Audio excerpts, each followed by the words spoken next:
తీసుకువస్తున్నాను. చాలా శ్రేష్టమైనటువంటి మాటలు. దేవుని మందిరంలో పాటించవలసినటువంటి నియమాలు ఏంటి? చాలా మంది వెళ్తూ ఉంటారు మందిరానికి, కానీ మందిరంలో ఏం పాటించాలి మనం? దేవుడు వాక్యం ద్వారా మాట్లాడుతాడండి. మీరు మందిరానికి వెళ్తున్నారు కదా, మందిరానికి వెళ్తున్నటువంటి సహోదరి సహోదరుడు మందిరంలో ఎలా ఉండాలి, మీరు ఏమి పాటించాలనేటువంటి సత్యాలు ఈ జీవ గ్రంథంలో లిఖింపచేశాడండి. ఏం పాటించాలో చూద్దామండి. పరిశుద్ధ గ్రంథం నుండి ఎఫెసీయులు రాసినటువంటి పత్రిక, ఎఫెసీయులకు 5వ అధ్యాయము 15వ వచనం. దినములు చెడ్డవి గనుక మీరు సమయమును పోనీయక సద్వినియోగము చేసుకొనుచు అజ్ఞానుల వలె కాక జ్ఞానుల వలె నడుచుకొనినట్లు జాగ్రత్తగా చూచుకోండి. ప్రార్థన చేస్తాం. మహాపరిశుద్ధుడా, మహోన్నతుడా, మహాగరుడా, వందనాలు. దేవానికి స్తోత్రం తండ్రి. వాక్యం ద్వారా మీరు మాట్లాడుతున్నారు. ఆ మాటలు తండ్రి ప్రభావ మేము శ్రద్ధగా ఆలకించి ఆ వాక్యానుసారంగా మేము నడుచుకోవటానికి నీకు చూపించండి. అవును ప్రభా, దినములు చెడ్డవి, మేము చెడ్డ దినాల్లో ఉన్నాం దేవా. సమయమును పోనివ్వకుండా ఆ సమయాన్ని సద్వినియోగపరుచుకోమంటున్నాం. చాలా మంది బిడ్డలు కూడా సమయాన్ని వ్యర్థముగా తండ్రి ప్రభా ఉంటున్నారు దేవా. బిడ్డలందరితో కూడా మీరు వాక్యము ద్వారా మీరు మాట్లాడండి. మాకు కావలసినటువంటి ఆత్మీయమైన మాటలు మీ జీవ గ్రంథం నుండి దేవ మాతో మాట్లాడమని అడుగుతాను. నేను ఇక్కడ నిలబడినటువంటి వాడిని ఒట్టువాడిని ప్రభా, మీరు నా నోటి ద్వారా బిడ్డలతో మాట్లాడినట్లయితే, నాతో మాతో అందరితో కూడా మీరు మాట్లాడినట్లయితే మీ మాటల వల్ల మేమందరం కూడా బ్రతుకుతాం ప్రభా. మీ మాటల వల్ల మేము ఏమైనా చలి చేసుకోవలసిన ఏమైనా ఉన్నట్లయితే వాటిని చలి చేసుకోవటానికి కృప చూపించండి. మీరే తండ్రి ప్రభా సూటిగా స్పష్టంగా వాక్యము ద్వారా మమ్మల్ని అందరినీ కూడా బలపరచండి, స్థిరపరచండి, హెచ్చరించండి. అలాగే తండ్రి ప్రభా మా హృదయాల్ని నీ తట్టు తిప్పుకోమని మా ప్రభు రక్షకుడైన యేసుక్రీస్తు వారి శ్రేష్టమైనటువంటి నామం పేరట అడిగి వేడుకుంటున్నాం తండ్రి. ఆమేన్. ఆమేన్. లేఖన భాగాలు సెలవిస్తున్నాయండి. దేవుని మందిరంలో పాటించవలసినటువంటి నియమం ఏంటో తెలుసండి. దినములు చెడ్డవి కనుక మీరు సమయమును పోనీయక సద్వినియోగం చేసుకొనుచు అజ్ఞానుల వలె కాక జ్ఞానుల వలె నడుచుకున్నట్లు జాగ్రత్తగా చూచుకొనుడి. ఏంటండి? జాగ్రత్తగా చూసుకోవాలంటండి. దేని కొరకు జాగ్రత్తగా చూసుకోవాలి? సమయం చాలా ప్రాముఖ్యమైనది.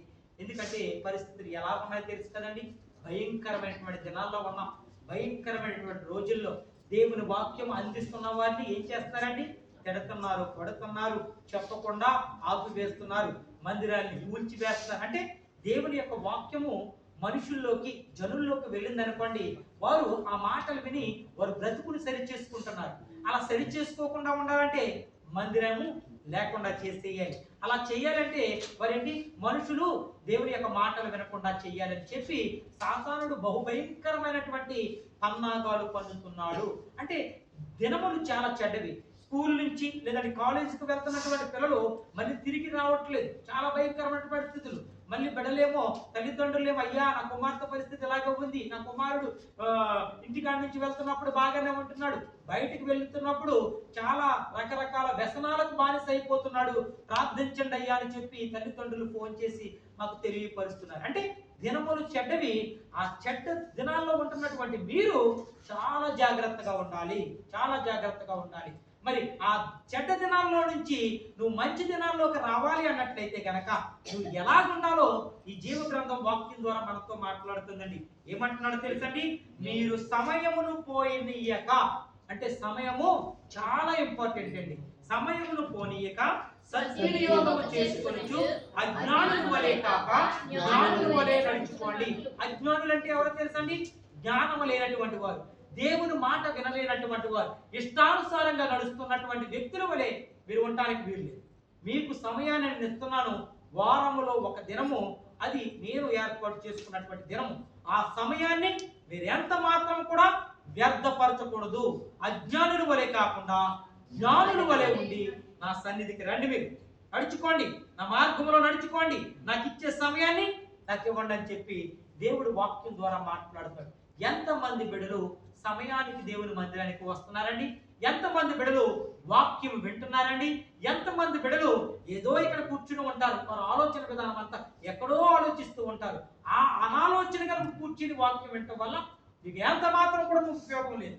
నువ్వెంత మాత్రం కూడా నువ్వు దేవుడికి ఏది ఇచ్చినప్పుడు దాన్ని స్వీకరించడు. మనకు కావాల్సింది ఏంటంటే జ్ఞానుల వలె ఆయన వాక్యాన్ని వినాలి. అజ్ఞానుల వలె కాకుండా జ్ఞానుల వలె సమయమును పోనివ్వక దేవునికి ఇచ్చే సమయం పరుగున రావాలండి దేవుని యొక్క మందిరానికి. దావీదు అంటాడు, నేను దేవుని మందిరంలో పోయినప్పుడు నా ప్రవక్తన జాగ్రత్తగా. ఆయన ఏమంటాడు తెలుసండి, నీ మందిర ద్వారము దగ్గర ఉన్నట్టు నాకు ఆశీర్వాదము. అంటే మందిరం గడప దగ్గర అంటే అంత ధన్యత పొందుకొని ఉన్నాడండి దావీదు. ఎక్కడ గొర్రెల కాపరండి, ఎక్కడ రాజుంది. అంతగా దేవుడు ఎందుకు అభిషేకించాడంటే దావీదులో ఒక గుణాన్ని చూస్తాడండి. దావీదు అంటాడు, కీర్తనకారుడి ద్వారా మాట్లాడతాడు. 42వ కీర్తన 2వ వచనం ఒకసారి చదవండి. ఎంతగా ఆ కీర్తనకారుడి ద్వారా మాట్లాడుతున్నాడు, కోరహు కుమారుడు ద్వారా. చూడండి 42వ కీర్తన 2వ వచనం. నా ప్రాణము దేవుని కొరకు తృష్ణగోరుచున్నది, జీవము గల దేవుని కొరకు తృష్ణగోరుచున్నది. దేవుని సన్నిధికి నేను ఎప్పుడు వచ్చేదను, ఆయన సన్నిధి నేను ఎప్పుడు కనబడేదను. ఆమేన్. నేను దేవుని సన్నిధికి నేను ఎప్పుడు వచ్చేదను, ఆయన సన్నిధిలో నేను ఎప్పుడు కనబడుదును. ఎంత శ్రేష్టమైనటువంటి మాట అండి. అలా ఆశతో ఎదురు చూడాలండి. ఎప్పుడు శుక్రవారం వస్తుందా, ఎప్పుడు ఆదివారం వస్తుందా అని చెప్పి ఆశతో ఎదురు చూడాలి. ఎక్కడికి వెళ్ళటానికి? దేవుని సన్నిధికి, దేవుని మందిరానికి వెళ్ళటానికి మనం ఆశతో ఎదురు చూడాలి. పాస్టర్ గారు ఫోన్ చేస్తే రావటము, లేదంటే సహోదరులు ఫోన్ చేస్తే వెళ్ళటము, ఆ విధంగా కాదు. నీకు ఆసక్తి ఉండాలండి. ఎందుకంటే దేవుని కొరకు నేను ఆసక్తితో వెళ్ళాలి, దేవుని మాటలు వినటానికి వెళ్ళాలి. దేవుడు ఈరోజు వాక్యము ద్వారా నాతో మాట్లాడతాడు, ఆ మాటల ద్వారా నేను నా బ్రతుకుని సరి చేసుకోవాలి. ఆసక్తితో మీరు వచ్చినట్లయితే ఆశ కలిగిన ప్రాణాన్ని నేను తృప్తిపరుస్తాడు. ఎలా తృప్తిపరుస్తాడండి? వాక్యము ద్వారా. ఏమంటున్నాడో తెలుసండి, ఇక్కడ చూసుకున్నట్లయితే దేవుడు నా మందిరంలో పాటించవలసినటువంటి మొట్టమొదటి నియమం ఏంటంటే సమయమును పాటించాలి. సమయమును ఏంటండి పాటించాలి ఖచ్చితంగా. చాలా మంది అందులో మీరు అందరూ కూడా అండి, సేవకుడు సమయానికి రాకపోతే నడుస్తుంది అనుకుంటారు. ఆ సమస్య లేదు, అందరూ కూడా పాటించాలి. సంఘ విశ్వాసులు, సంఘ కాపరి, ఇంకా సంఘంలో ఉన్నటువంటి పెద్దలేంటి ఎవరేంటి అందరూ కూడా సమయాన్ని పాటించాలి. 10 గంటలకు ఆరాధన 10 గంటలకు రావాల్సిందే, అంతే, అందులో సందేహమే లేదు. అంటే 10:30 వస్తాం, 11 అంటే మన సమయాన్ని ఏం చేస్తున్నాం? దొంగిలిస్తున్నాము. అంటే మనం లెక్క దేవుడికి అప్పు చెప్పాలి. అడుగుతాడు ఖచ్చితంగా, అయ్యా నా మందిరం సమయం చెప్పి ఉన్నానే, మీరు మందిర సమయానికి ఎందుకు రావట్లేదు అంటే, నా వాక్యం అంటే, నా మందిరం అంటే అంత నిర్లక్ష్యంగా ఉంటున్నారా మీరు? దేవుడు అడుగుతాడండి. మరి మందిరానికి వచ్చినటువంటి మనము ఏం చేయాలో కూడా చెప్తున్నాడండి. ఎందుకు రావాలో తెలుసండి, కొంతమంది వాక్యం సమయానికే మందిరానికి వస్తారు. అంటే ఆయన అంటున్నాడు, నువ్వు మందిరానికి వచ్చింది ఒక వాక్యానికి మాత్రమే కాదు. ఏం చెప్తున్నాడో వినండి. పరిశుద్ధ గ్రంథంలో చాలా శ్రేష్టమైనటువంటి మాటలు ఉన్నాయి. ఎఫెసీయులకు రాసిన పత్రిక 5వ అధ్యాయం 10వ వచనం చదవండి. చాలా శ్రేష్టమైనటువంటి మాట. ఎఫెసీయులకు 5వ అధ్యాయము 19వ వచనం. 19 5:19. సంగీతములతోనూ ఆత్మ సంబంధమైన పాటలతోనూ హెచ్చరించుచు మీ హృదయములలో ప్రభువుని గూర్చి పాడుడి, కీర్తించుచు మన ప్రభువైన యేసుక్రీస్తు పేరిట సమస్తమును గూర్చి తండ్రి అయిన దేవునికి ఎల్లప్పుడూ కృతజ్ఞతాస్తుతులు చెల్లించుచు క్రీస్తునందలి భయముతో ఒకరికొకరు లోబడి ఉండుడి. ఆమేన్, ఆమేన్.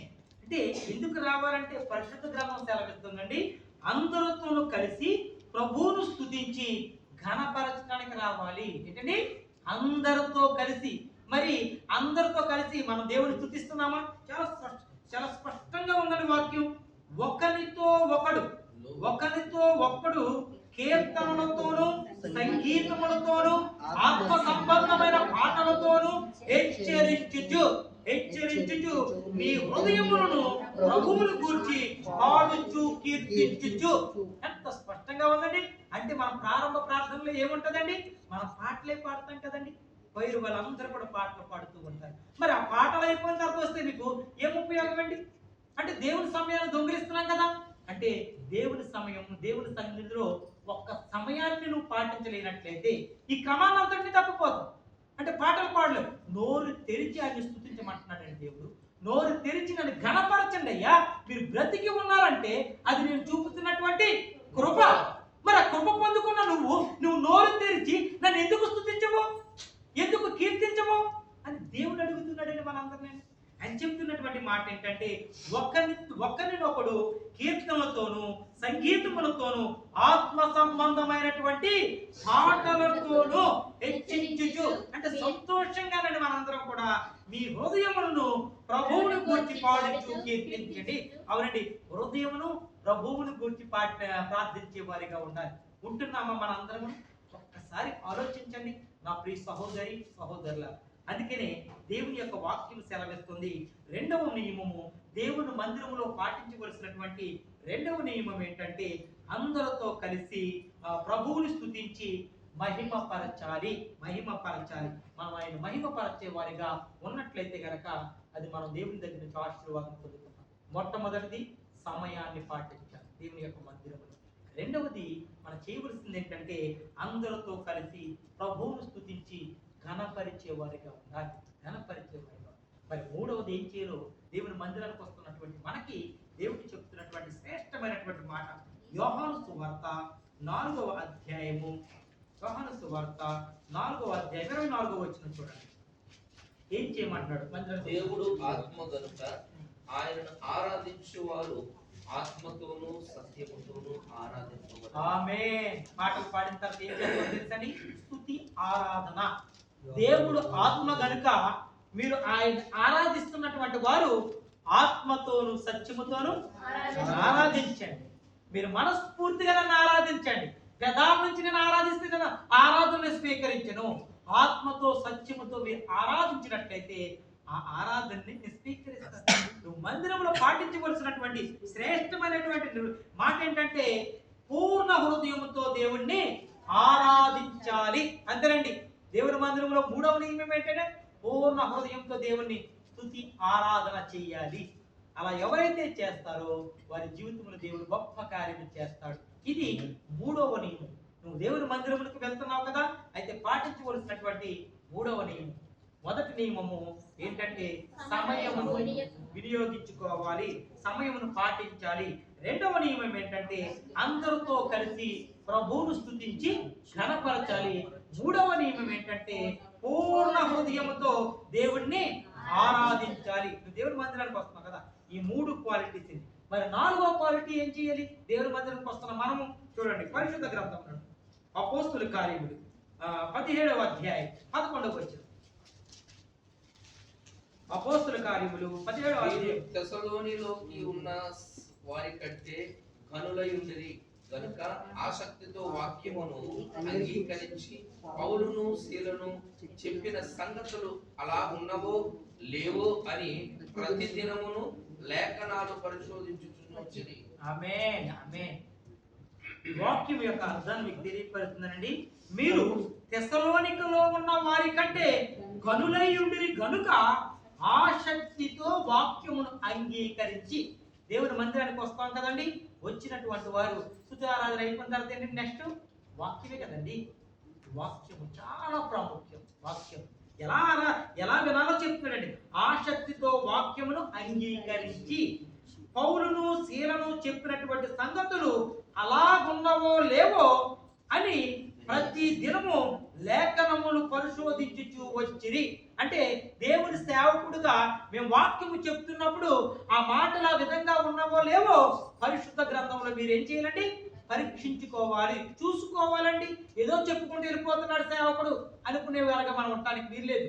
దేవుని మాటలు వినటానికి వచ్చావు కదా, ఆసక్తిగా ఆయన మాటలు వినటానికి వచ్చావు కదా, వచ్చినప్పుడు పరిశుద్ధ గ్రంథము ఇది తెరిచి మనం చేయవలసింది ఏంటంటే ఆ మాటలు ఆ విధంగా ఉన్నాయా లేదని చెప్పి మనం చూసుకోవాలి. ఎందుకంటే మన ఆత్మీయమైన జీవితంలో ముందుకు కొనసాగాలంటే దేవుని యొక్క మాటలు తప్ప వేరే బయట మాటలు ఏది కూడా చెప్పడానికి వీల్లేదు. జీవ గ్రంథంలో ఒక మాట తీయటానికి కానీ మరొకటి చేర్చడానికి కూడా లేదు.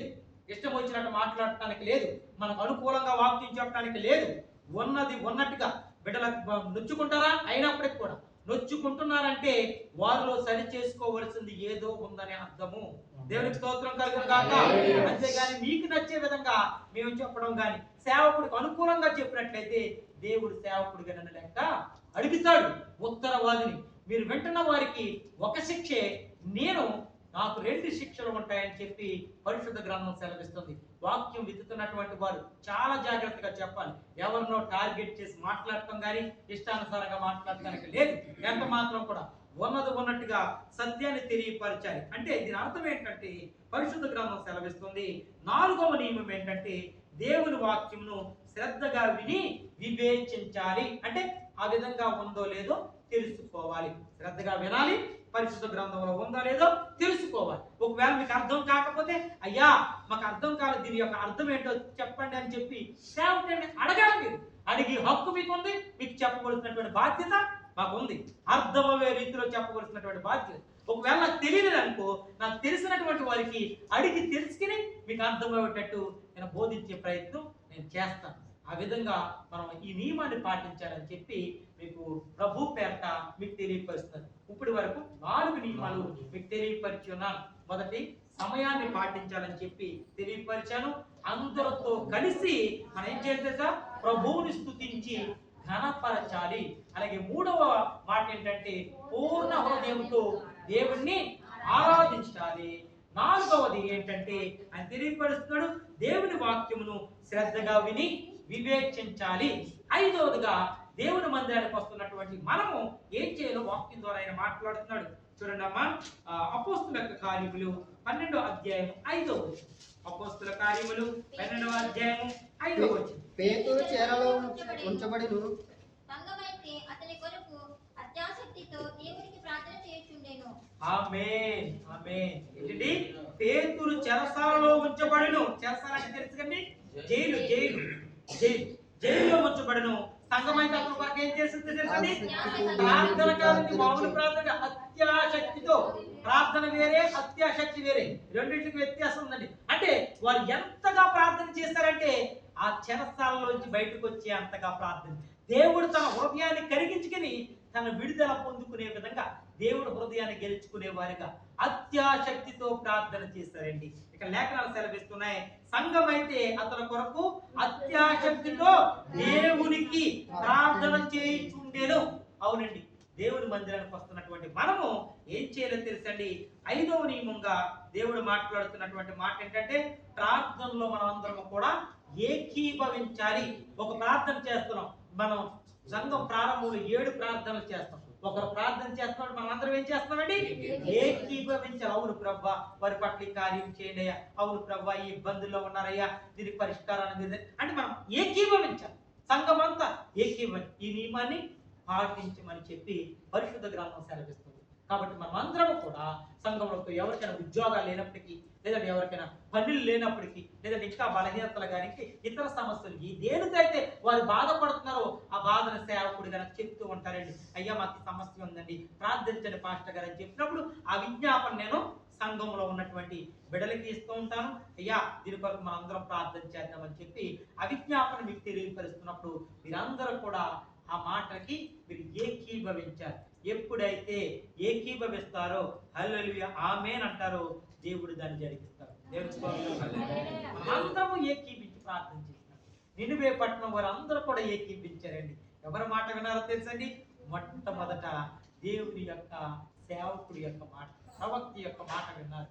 తర్వాత ఎవరి మాట విన్నారో తెలుసండి? దేవుడు ఏర్పాటు చేసుకున్న రాజు యొక్క మాట విన్నారండి. విన్న తర్వాత వారు ఏం పొందుకున్నారో తెలుసండి? కీడు చెయ్యాలని మా దేవుడు అనుకుంటే ఆ కీడు చెయ్యక మానెను అని చెప్పి పరిశుద్ధ గ్రంథం సెలవిస్తుంది. అంటే వారు దేవుడు మనసును గెలుచుకున్నారండి. వాళ్ళు ఎలా ప్రార్థన చేశారు? ఎలా ప్రార్థన చేశారు? ఉపవాసం ఉండి ప్రార్థన. ఎలా ప్రార్థన చేశారు? గోనె పట్ట కట్టుకొని బూడిదలో కూర్చుంటేను అంటే తగ్గించుకుని ప్రార్థన చేశారండి. ఒక మాటలో చెప్పాలంటే అంతగా తగ్గించుకుని. ఎవరి కొరకైతే మనం ప్రార్థన చేస్తున్నామో ఆ ప్రార్థన ప్రభు ఖచ్చితంగా ఆలకిస్తాడు. ఈ సత్యాన్ని ఎవ్వరు కూడా మర్చిపోకండి. 5వది ఏంటంటే దేవుని మందిరంలో పాటించవలసినటువంటి 5వ నియమం ఏంటంటే ప్రార్థనలో ఏకీభవించాలి. అందరం కూడా ఏకీభవించే వారిగా ఉండాలి. 6వ నియమంగా చూసుకుందామండి. ఏం చేయాలో తెలుసండి? 100వ కీర్తన 4వ వచనం. దేవుని మందిరంలో పాటించవలసినటువంటి నియమం. కీర్తన గ్రంథము 100వ కీర్తన 4వ వచనం చదవండి. కృతజ్ఞతలు చెల్లించుచు ఆయన గుమ్మములో ప్రవేశించి కృతజ్ఞతలు చెల్లించుచు ఆయన గుమ్మములో ప్రవేశించుడి. కీర్తనలు పాడుచు ఆయన ఆవరణంలో ప్రవేశించుడి. ఆయన స్తుతించుడి, ఆయన నామమును కనపరచుడి. ఆమేన్. కృతజ్ఞత అర్పణలండి. ఇక్కడ చాలా శ్రద్ధగా ఆలోచించండి. కృతజ్ఞత అర్పణలు చెల్లించుచు ఆయన గుమ్మములో ప్రవేశించుడి. అవునండి, కృతజ్ఞత అర్పణలు అంటే ఏంటండి? మనం ఇచ్చే కానుకలేండి. మనం ఇస్తాం కదా మనస్ఫూర్తిగా, మన హృదయంలో నిశ్చయించుకుంటాం, దేవుడు మనకి ఈ కార్యం చేశాడు, దాన్ని బట్టి కృతజ్ఞత కలిగి మాస్టర్ గారు నేను భోజనాలు పెట్టుకుంటానండి, లేదంటే నేను రెంట్ నిమిత్తం ఇస్తున్నానండి, నా జీతంలో 10వ వంతు తీసుకొచ్చేస్తున్నానండి అని చెప్పి కొంతమంది ఇస్తుంటారు కదండి. ఆ క్రమాన్ని పరిశుద్ధ గ్రంథంలో పెట్టి ఉన్నాడండి. ఏంటంటే కృతజ్ఞతార్పణలు చెల్లించుచు ఆయన గుమ్మములో ప్రవేశించుడి. దేవుడికి ఏ పట్లని కార్యం చేసినప్పటికీ కూడా నువ్వు కృతజ్ఞత కలిగి ఉండాలి. దేవుడి కార్యం చేశాడు కదా, కాబట్టి నేను దేవుడిని గణపరిచినట్లయితే దేవుడు నన్ను గణపరుస్తాడు, దేవుడు నేను బలపరిచినట్లయితే దేవుడు నన్ను బలపరుస్తాడండి. మనం ఏది చేసినా కూడా మనస్ఫూర్తిగా చేయాలి, దేవుని కొరకు చేయాలి. కృతజ్ఞత అర్పణలు చెల్లించి దేవుని మందిరంలోకి నువ్వు రావాలని చెప్పి పరిశుద్ధ గ్రంథం సరే అది ఒక నియమంగా దేవుడు పెట్టాడండి. ఎందుకంటే చాలా మంది కూడా కృతజ్ఞత అర్పణలు ఎవరు చెల్లించట్లేదు, చాలా మంది కూడా. ఎందుకంటే మన దేవుని యొక్క ఆశీర్వాదాలు పొందుకోవాలంటే, దేవుని యొక్క దీవెనలు మనం పొందుకోవాలంటే మరి ఎలా పొందుకుంటామండి? మన కృతజ్ఞత అర్పణలు చెల్లించాలి. అంటే దీని యొక్క అర్థము మీకు అందరికీ కూడా అర్థమయ్యేటట్టు చెప్పాలన్నట్లయితే గనక పరిశుద్ధ గ్రంథం సెలవిస్తుందండి. ఏంటంటే కానుకలు అర్పించాలని చెప్పి జీవ గ్రంథం సెలవిస్తుంది. కాబట్టి మనమందరము కూడా దేవుని యొక్క సన్నిధిలో ఉంటున్నటువంటి వారు దేవుని మందిరంలో పాటించవలసినటువంటి నియమం ఏంటంటే కృతజ్ఞత కానుకలు ప్రతి ఒక్కరు కూడా చెల్లించాలి, అంతే. అది దేవుడు పెట్టినటువంటి నియమము. కాబట్టి మనం ఎంతమంది అయితే కృతజ్ఞత కలిగి దేవునికి మనం కానుకించుకుంటామో ఒకసారి మనల్ని మనం పరీక్షించుకోవాల్సిందిగా నేను ప్రభు పేట మీ అందరికీ తెలియపరుస్తున్నాను. సేవకుడిగా చెప్పడం నా బాధ్యత. అది దేవుని వాక్యానుసారంగా మీరు నడుచుకోకపోవటం అది మీ ఇష్టమై ఉన్నదని నేను ప్రభు పేట మీ అందరికీ నేను తెలియపరుస్తాను. ఎందుకంటే దేవుని మందిరానికి వెళ్తున్నప్పుడు నేను పాటించవలసినటువంటి నియమాలు మీకు ఇంతవరకు 6 నియమాలు చెప్పి ఉన్నాను. మొట్టమొదటిది ఏంటంటే సమయమును పాటించాలి, మొట్టమొదటి నియమం.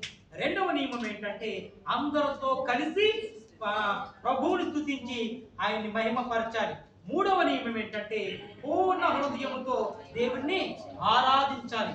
నాలుగవ నియమం ఏంటంటే దేవుని వాక్యమును శ్రద్ధగా విని వివేచించాలి. ఆ విధంగా ఉందా లేదా మనం పరిశీలన చేసుకోవాలి, తెలుసుకోవాలి. ఆ 5వ నియమం ఏంటంటే ప్రార్థనలో అందరూ కూడా ఏకీభవించాలి. ఒకరు ప్రార్థన చేస్తున్నారంటే మనం అందరం కూడా ప్రార్థనలో ఏకీభవించాలి. 6వ నియమం ఏంటంటే కృతజ్ఞత అర్పణలు అంటున్నాడు కదండి, కృతజ్ఞత కానుకలు దేవుని మందిరానికి చెల్లించాలి. అది 6వ నియమంగా దేవుడు పెట్టాడు. మరి 7వ నియమం ఏంటంటే దేవుని యొక్క వాక్యం సెలవిస్తుంది. 1 కొరింథీయులు 14వ అధ్యాయము 40వ వచనం. 1 కొరింథీయులు 14వ అధ్యాయము 40వ వచనం.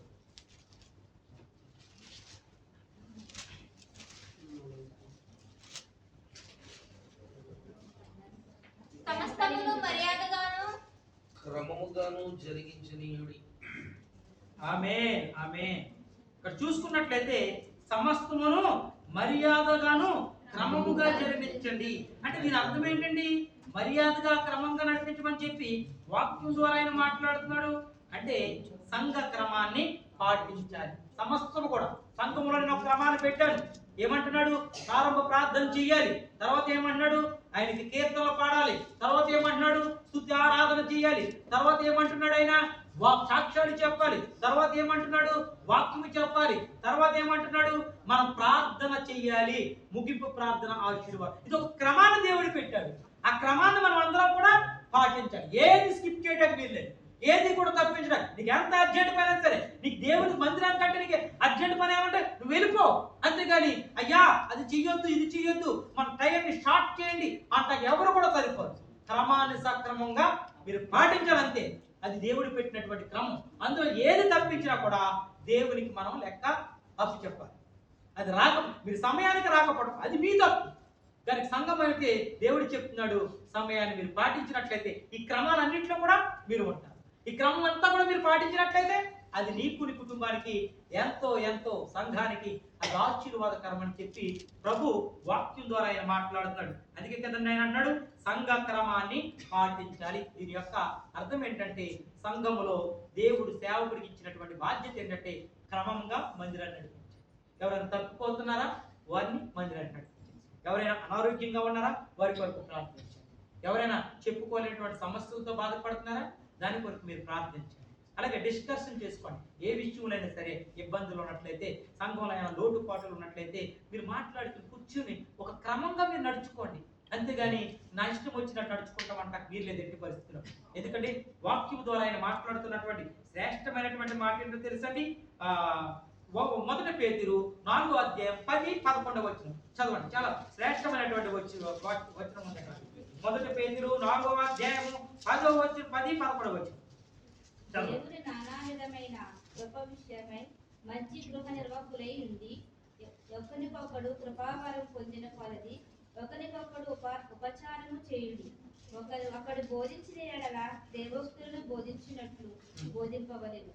ఒకడు ఉపచారము చేసిన ఎడల దేవుడు అనుగ్రహించు సామర్థ్యము నుండి చేయవలెను.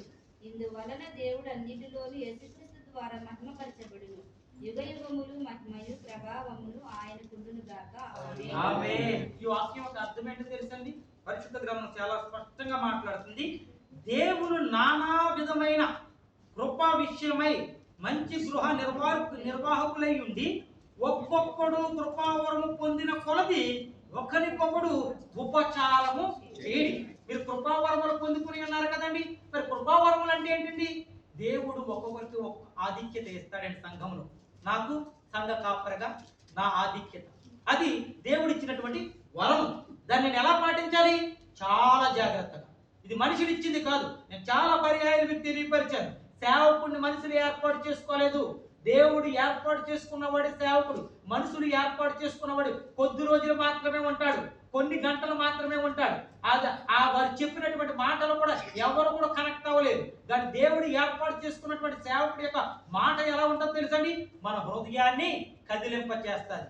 ఆయన నోటంట వచ్చినటువంటి మాటలు మనల్ని ఆలోచింప చేస్తూ ఉంటాయి. అవును కదా, ఈ విధంగా ఉంటే నాకు మంచిది కదా, నా కుటుంబానికి మంచిది కదా అని చెప్పి. కాబట్టి దేవుడు ఒక్కొక్కరికి ఒక్కొక్క వరం ఇస్తాడండి. చాలా స్పష్టంగా తెలియపరుస్తాడండి. అంతేకాదండి, ఒకరికొకడు కృపావరములు పొందిన కొలది ఒకరికొకడు ఉపచారము చేయండి, అంటే సహకారము చేయండి. ఒకరికి నాకు సేవకుడిగా నాకు బాధ్యత చెప్పాడా, సంఘ పెద్దలకు ఒక బాధ్యత చెప్తాడు, అదొక వరము. వాయిద్యాలు వాయించేవారు అదొక వరము.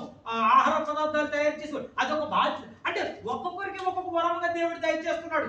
ఎవరి పని వారు ఏది ఆశించకుండా దేవుని కొరకు మనం చేసినట్లయితే దేవుని దగ్గర నుంచి దైవ దీవెనలు పొందుకుంటారు. దేవునికి స్తోత్రం కలుగును గాక.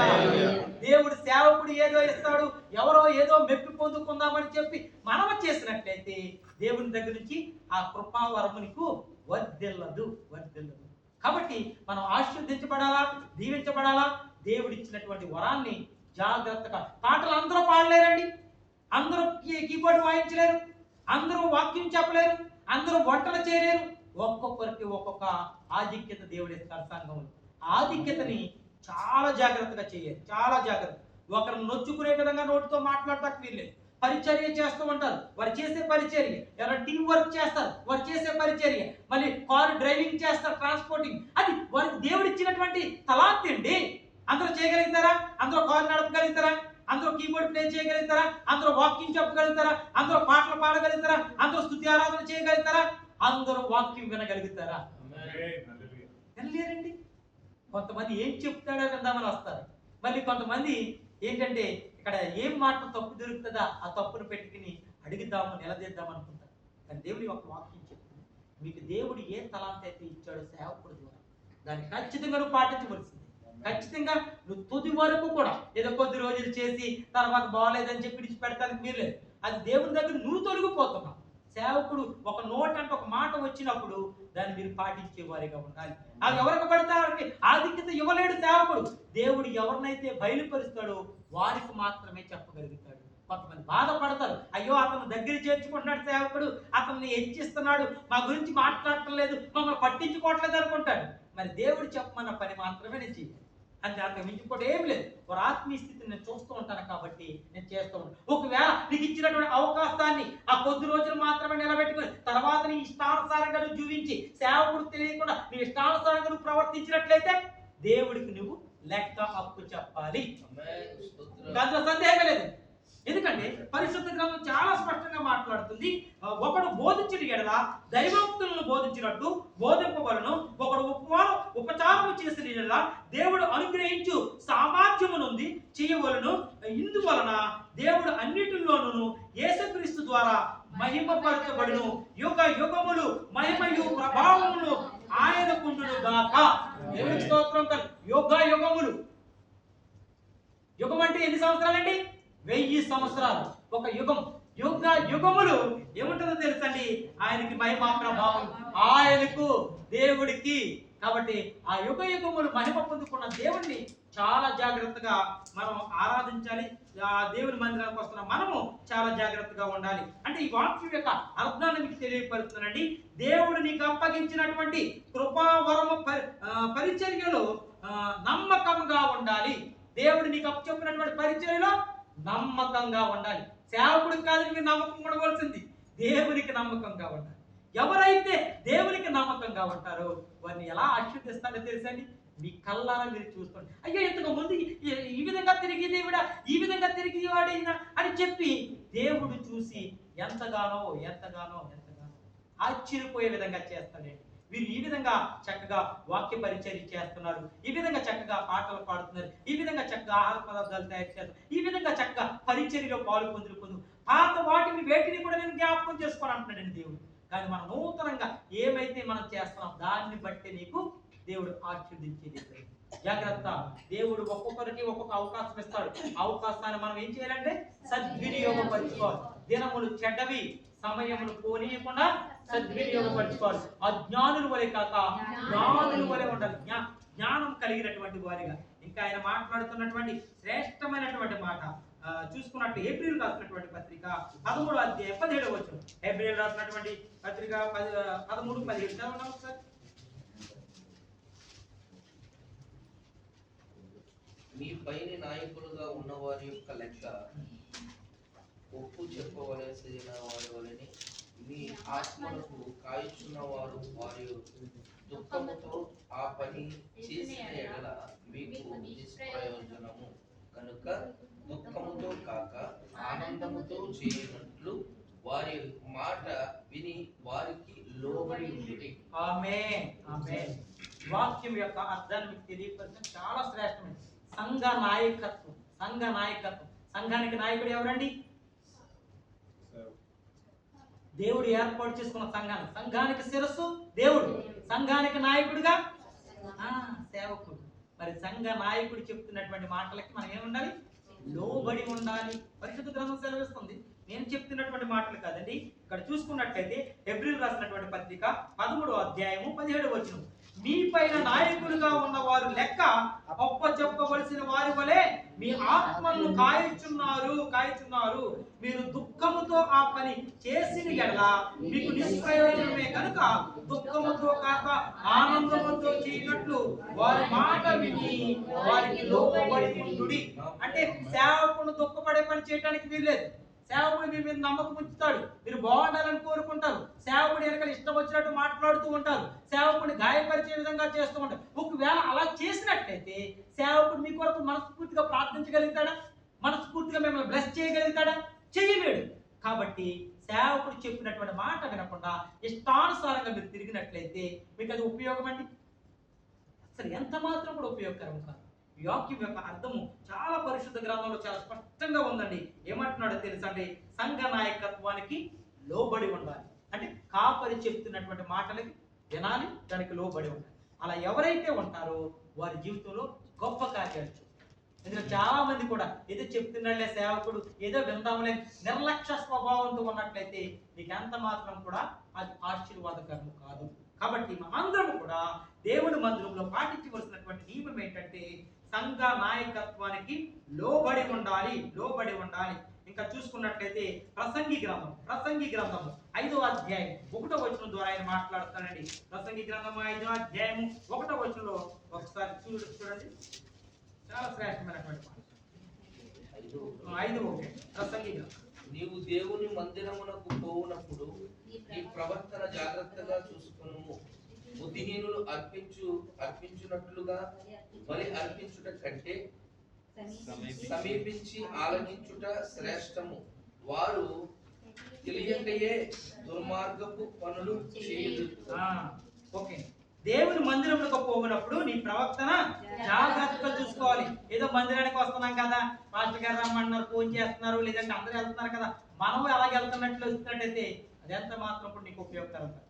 జాగ్రత్తగా ఉండాలి. మన ప్రవర్తన, మన మాట తీరు, మన నడవడిక, మన బిహేవియర్ చాలా జాగ్రత్తగా ఉండాలి. నువ్వు మందిరానికి వెళ్తున్నావు కదా, నేను వెళ్తుంది వేరే ఫంక్షన్స్ కాదు, నేను దేవుణ్ణి ఆరాధించడానికి, దేవునికి ప్రార్థన చేయడానికి, ఆయన మాటలు వినటానికి అని సత్యాన్ని నువ్వు తెలుసుకుని ఎలా రావాలో తెలుసండి, జాగ్రత్తగా నువ్వు దేవుని మందిరానికి రావాలి. అంతేకాదు నేను అంటున్నాడు, బుద్ధిహీనులు అర్పించినట్లు బలి అర్పించుట కంటే సమీపించి ఆలకించుట శ్రేష్టము. సమీపించి ఏం చేయాలో తెలుసా, ఆలకించాలండి.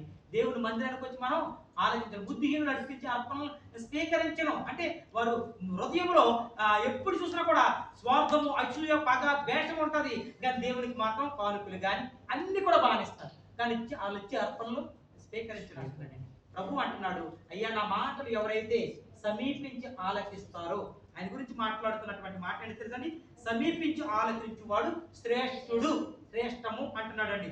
వారికి తెలియకే దుర్మార్గపు పనులు చేయదు. కొంతమంది తెలియకుండా చేస్తూ ఉంటారండి దుర్మార్గపు పనులు. మనకు తెలుసు కదా, మన జ్ఞానవంతులు, అజ్ఞానులు కాదు. చాలా జాగ్రత్త. దేవుని వాక్యం వింటున్న ప్రతి ఒక్క సహోదరులు మనం అందరం ఎవరో తెలుసండి, జ్ఞానవంతులము. అజ్ఞానులంటే దేవుని వాక్యం వినేటి వారు కాదు, వాళ్ళు దేవుని మాటలను పెడచెవి పెట్టేవారు. మనం ఆ విధంగా ఉండటానికి వీలేదు. మనం జ్ఞానము కలిగినటువంటి వారు, తెలివి కలిగినటువంటి వారు. కాబట్టి ఆయన మాటలు ఎలా వినాలంటే చాలా జాగ్రత్తగా వినాలండి. జ్ఞానుల వలె ఉండమని ఆయన మాట్లాడుతున్నాడు. అంటే ఈ వాక్యం యొక్క అర్థం ఏంటంటే, పరిశుద్ధ గ్రంథం సెలవిస్తుంది, దేవుని సన్నిధిలోకి నీ ఏకాగ్రతను హర్షించేది ఏదైనా ఉన్నట్లయితే దాన్ని తీసుకువెళ్ళకూడదు. మన ఏకాగ్రత అంటే ఏంటో తెలుసండి, దేవుని మందిరానికి వెళ్తున్నప్పుడు మనల్ని ఏమైనా డిస్టర్బెన్స్ ఏమైనా చేస్తుంది అనుకోండి, దాన్ని ఎంత మాత్రం తీసుకువెళ్ళకూడదు. ఎగ్జాంపుల్ చెప్పుకున్నట్లయితే ఈ మొబైల్, నువ్వు పాట పాడుతున్నప్పుడు ఇది రింగ్ ఉందనుకో డిస్టర్బ్ అయిపోతావు. లేదంటే వాక్యం చెప్తున్నప్పుడు ఏమైనా కాల్ వచ్చిందనుకో మాస్టర్ గారు డిస్టర్బ్ అవుతారు. అలాగే మీరు కూడా వినలేరు, ఎవరికి కాల్ వచ్చిందని వెంటనే వెనక్కి తిరిగి చూస్తుంటారు. అంటే మన ఏకాగ్రత అంటే మనం కాన్ఫిడెంట్ గా వింటున్నటువంటి ఆ మాటలు వినకుండా చేసేది ఏమైనా ఉన్నట్లయితే దాన్ని మీరు తీసుకెళ్ళడానికి వీల్లేదు. ఒకవేళ మీరు తెచ్చుకున్నారా, మ్యూట్ లో పెట్టుకోవాలి, సైలెంట్ లో పెట్టుకోవాలి. జాగ్రత్త. నీ ఏకాగ్రతను ఏమైనా పాడు చేసేది ఏమైనా ఉన్నదా, నువ్వు మందిరానికి వెళ్తున్నప్పుడు దాన్ని తీసుకురావడానికి వీలు. పరిశుద్ధ గ్రంథం సెలవిస్తుందండి. కాబట్టి మనమందరం కూడా దేవుని సన్నిధిలో ఈ ఏకాగ్రతని ఇబ్బంది పెట్టేది ఏమైనా ఉన్నట్లయితే దాన్ని తీసుకెళ్ళకూడదు. ఎగ్జాంపుల్, సెల్ ఫోన్ తీసుకెళ్ళకూడదు అని చెప్పి పరిశుద్ధ గ్రంథం ద్వారా నేను ఒక మాట మీకు తెలియపరుస్తాను. ఎందుకంటే మనం ఇబ్బంది పెట్టేది అదే, అందరిని డిస్టర్బెన్స్ చేసేది అదే. నేను ఇప్పుడు వాకింగ్ చెప్తున్నా, నాకు ఫోన్ ఇస్తే నాకు చాలా ఇబ్బంది. అదే సైలెంట్ లో ఉంటే ఇబ్బంది ఏమో. కాబట్టి దయతో గమనించండి. చివరగా చూసుకున్నట్లయితే రోమిలకు రాసినటువంటి పత్రిక 16వ అధ్యాయము 16వ వచనం చూడండమ్మా. దేవుని మందిరంలో పాటించవలసినటువంటి నియమం, పవిత్రమైన ముద్దు పెట్టుకొని యొకని పొగడు వందనములు చేయుడి. ఆమేన్. పవిత్రమైన ముద్దు పెట్టుకొని ఒకరికి ఒకడు దేవుని మందిరానికి వందనాలు సహోదరి, వందనాలు సహోదరుడా అని మనస్ఫూర్తిగా చెప్పుకోవాలి. చిరునవ్వుతో మనం ఏమంటానంటే, చిరునవ్వుతో అందరినీ పలకరించి వందనాలు తెలపండి. అంతేగాని వందనాలు అని చెప్పి వెనకాల వారి గురించి తప్పుగా మాట్లాడుకునే మనస్తత్వం నీలో ఉన్నట్లయితే దాన్ని మార్చుకోమని చెప్పి జీవగ్రంథం సెలవిస్తుంది. ఎదరేమో వందనాలు పాస్టర్ గారు అంటారు, వెనకాల ఇష్టం వచ్చినట్టు మాట్లాడుతున్నారు. అటువంటి జనులు ఉన్నారండి. సహోదరి సహోదరుతో మాట్లాడుతున్నప్పుడు వందనాలక్క, వందనాలు చెల్లి అని చెప్పుకుంటారు. వాళ్ళ పక్కకు వెళ్ళిన తర్వాత వారి గురించి వేరే వారితో తప్పుగా అటువంటి స్వభావం నీలో ఉండడానికి వీల్లేదు. చిరునవ్వుతో నువ్వు ప్రేమతో వందనాలు తెలియపరచాలి. ఇదంతా కూడా ఒక సంఘంలో ఒక క్రమాన్ని దేవుడు పెట్టి ఉన్నాడండి. దేవుని మందిరంలోకి మనం పాటించవలసినటువంటి నియమాలు 10 నియమాలు మీకు తెలియపరిచారు. 10 నియమాలు. మొట్టమొదటిది ఏంటంటే సమయమును పాటించాలి. రెండవ నియమం ఏంటంటే అందరితో కలిసి ప్రభువుని స్తుతించి మహిమపరచాలి, ఆయన ఘనపరచాలి. మూడవ నియమం ఏంటంటే పూర్ణ హృదయంతో దేవుణ్ణి ఆరాధించాలి. నాలుగవ నియమం ఏంటంటే దేవుని వాక్యంను శ్రద్ధగా విని వివేచించాలి, అంటే ఆ విధంగా ఉందో లేదో చూసుకోవాలి. ఐదవ నియమం ఏంటంటే ప్రార్థనలో ఏకీభవించాలి మనమందరం కూడా. ఆరవ నియమం ఏంటంటే కృతజ్ఞత అర్పణలు, కృతజ్ఞత కానుకలు ఖచ్చితంగా చెల్లించాలి. అది మనకు బాధ్యత దేవుడు పెట్టి ఉన్నాడు. అలాగే ఏడవ నియమం ఏంటంటే సంఘ క్రమాన్ని పాటించాలి ఖచ్చితంగా. ఒకవేళ క్రమాన్ని నేను మార్చేష్టమైనట్టు చేస్తే ఆ దేవుడికి నేను లెక్క చెప్పాలి, మీకు కాదు. సంఘ కాపన్న కదా అని చెప్పి ఇష్టం వచ్చినట్టు నేను నడుపుతాను వీర్లేదు. దేవుడు చెప్పినటువంటి క్రమాన్ని క్రమంగా నడిపించాలి. అలాగే చూసుకున్నట్లయితే ఎనిమిదవది ఏంటంటే దేవుడు నీకు అప్పగించిన కృపావరములు ఆ పరిచర్య నమ్మకంగా వాడాలి. నీకు ఏ పరిచర్య అప్పచెప్పాడో ఆ పరిచర్యను నమ్మకంగా కొనసాగించాలి. ఎనిమిదవదిగా ఏంటంటే సంఘ నాయకత్వానికి లోబడాలి. సేవకుడు చెప్తున్నటువంటి మాటకి మనం లోబడాలి. అలాగే తొమ్మిదవదిగా మనం చూసుకున్నట్లయితే దేవుని సన్నిధిలో నీ ఏకాగ్రతని హర్షించేది ఏమైనా ఉన్నట్లయితే, నీ ఏకాగ్రతని అంటే కాన్ఫిడెంట్ ఏమైనా డిస్టర్బ్ చేసేది ఏమైనా ఉన్నట్లయితే దాన్ని తీసుకెళ్ళడానికి వీల్లేదు. అలాగే 10వదిగా మనం చూసుకున్నట్లయితే చిరునవ్వుతో అందరినీ పలకరించి వందనాలు తెలపాలి. ఇది సంఘములో దేవుని మందిరంలో పాటించవలసినటువంటి 10 నియమాలు. ఈ 10 నియమాలు మనందరం పాటించి దేవుని యొక్క దైవ దీవెనలో పొందుకోవాలని నేను ప్రభు పేట మీ అందరికీ ప్రేమతో తెలియపరుస్తూ ఈ కొద్ది మాటలు దేవుడు దీవించి ఆశీర్వదించును గాక. అందరికీ వందనాలు.